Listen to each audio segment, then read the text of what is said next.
The Chevron Richmond Refinery lies approximately 10 miles northeast of San Francisco in California's Contra Costa County. The 2,900-acre facility was initially established in 1902 and primarily makes transportation fuels such as gasoline and diesel, as well as lube oils. The refinery can process up to 250,000 barrels of crude oil per day. The first step of the refining process takes place in the crude unit, where crude oil is cleaned and heated before entering the distillation tower. Inside the tower, the crude oil is boiled. The vapor then condenses into various liquid hydrocarbon fractions, or streams, including jet fuel, diesel, and gas oil. The different streams exit the distillation tower through separate pipes or side cuts that lead to other sections of the refinery. On August 6, 2012, the crude unit was operating normally. Around 3:50 that afternoon, an operator was performing a routine check when he noticed a small puddle on the ground near the distillation tower. The liquid appeared to be dripping from an 8-inch insulated pipe 14 feet overhead. The leaking pipe was a section of the tower's number 4 side cut line, which operated at a temperature of 640 degrees Fahrenheit and contained light gas oil, a combustible liquid similar to diesel fuel. Chevron inspectors knew that over the years, the walls of the number 4 side cut had thinned due to corrosion, but they did not realize how close this particular segment was to failure. There was no shutoff valve between the pipe and the distillation tower, and no way to isolate the leak. The head operator was called to the scene. Although he believed the situation was serious, he did not believe the small leak warranted immediately shutting down the unit and stopping production. Following Chevron's standard practice for responding to hazardous leaks, refinery firefighters were sent to the scene. A number of managers, engineers, and technicians gathered there informally to assess the problem. The group discussed a recommendation from an operator to shut down the unit, but they decided to first try to pinpoint the leak by removing insulation from the pipe while the crude unit was still running. They hoped they could stop the leak with a temporary metal fitting known as a clamp. A Chevron firefighter tried using a pike pole to hook and pull away the insulation, but this poking action was deemed too dangerous because it was moving the pipe. The CSB later found that the tip of the pike likely caused a small puncture in the already thinned pipe. As the unit continued to operate, workers assembled scaffolding directly beneath the leaking pipe. 2 firefighters then used a hook to remove the insulation from the pipe. As they were working, hydrocarbon vapor began to flow out from underneath the insulation. The 2 firefighters backed away from the growing vapor cloud. As the hot vapor mixed with air, it ignited. That fire was quickly put out, and the 2 firefighters immediately climbed down off the scaffolding.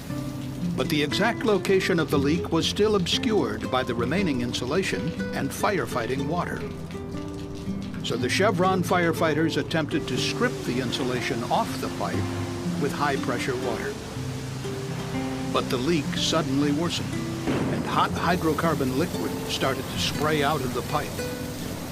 A decision was finally made to begin an emergency shutdown of the crude unit. But it was too late. Suddenly, the pipe ripped open. A vapor cloud formed and rapidly expanded as the large inventory of hydrocarbons in the distillation tower started to vent through the ruptured pipe. The vapor cloud immediately spread over hundreds of feet, engulfing all 19 people who had gathered nearby. The firefighters and operators struggled to escape through the dense hydrocarbon cloud, unable to see. They had to feel their way out, some on their hands and knees. At approximately 6:30 p.m., 2 minutes after the huge vapor cloud formed, the hydrocarbons ignited. One firefighter was trapped inside a fire engine when it was suddenly engulfed in flames. He radioed for help. Mayday, mayday, mayday! This is 460! But when he received no response, he assumed everyone else was dead. To escape the inferno, he fled through what witnesses described as a wall of fire. Fortunately, all the workers would eventually flee to safety, and there were no fatalities. The towering white vapor cloud could be seen as far away as San Francisco on the unusually clear August day. After the ignition, a dense plume of black smoke formed and drifted away from the refinery. The fire continued burning for hours. Over the succeeding days, more than 15,000 people sought medical treatment at nearby hospitals for breathing problems and other symptoms.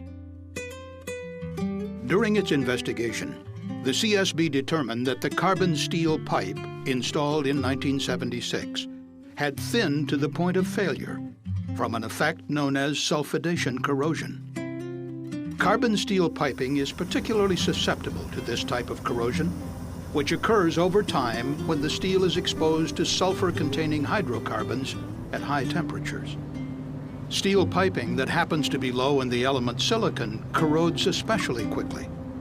The CSB learned that sulfidation corrosion had caused a major failure at Chevron's refinery in Salt Lake City, Utah, in 2002. Chevron then performed an enhanced inspection of the number 4 side-cut pipe at the Richmond refinery. It revealed accelerated thinning in the piping section that would ultimately fail in 2012.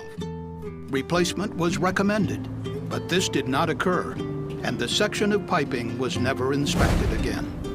In 2009, Chevron experts recommended that every segment of high-risk carbon steel piping be inspected for corrosion. However, this was not done.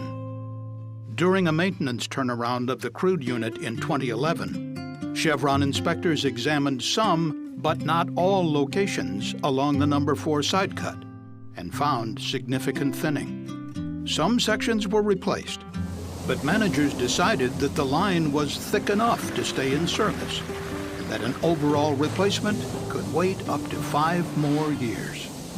According to CSB investigators, a key lesson is that each and every segment of the piping should have been inspected. Most importantly, the pipe should have been replaced much earlier with an inherently safer corrosion-resistant alloy. The CSB also concluded that had the crude unit been shut down when the leak was first noticed, the massive fire likely would not have occurred. The 19 workers would never